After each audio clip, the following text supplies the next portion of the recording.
What's up, y'all? It's your boy Mikey.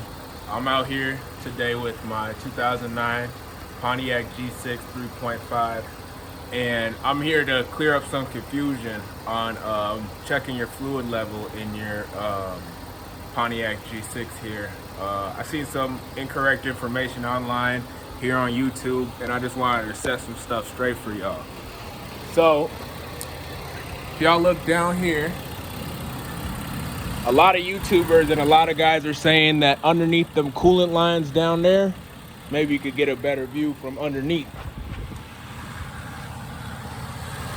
Underneath the coolant lines is your drain plug or your fill check plug for this transmission. And this is a 4T45E.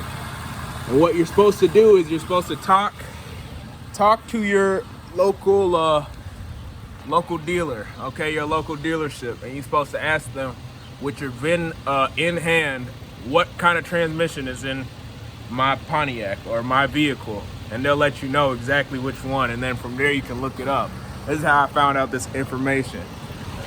But this right here,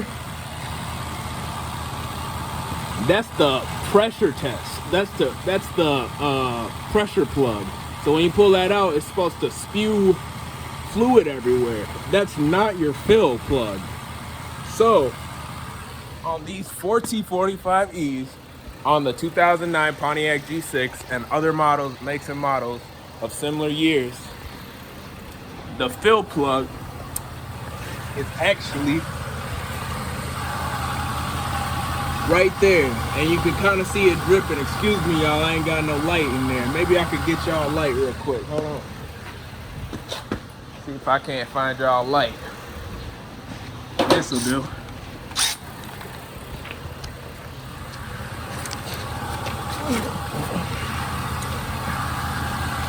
You see it right there? You see that? That's where your fill plug is. That's where you check to see if your transmission is filled.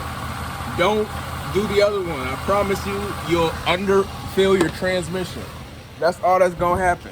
You're gonna see a whole lot of fluid coming out, and you're gonna think you done overfilled it, just like me. But yeah, I was duped too. And what it is that you might hear some whining if you do it that way, or if you did it that way, and that's because your gears are not getting lubricated properly, and them gears need to be lubricated. You feel me? So make sure all that's good. You know what I mean? And it's just unfortunate that there's misinformation out there, but I fell for it too, kinda. So just make sure y'all leave a comment if I helped you out in any way. Any extra information that y'all might have, just let me know down in the comments. Hit that like button for me, or subscribe too, you know what I mean? I'm trying to get this YouTube stuff off the flow. So with further ado, I guess y'all have a good one, and I'll see y'all around. Peace.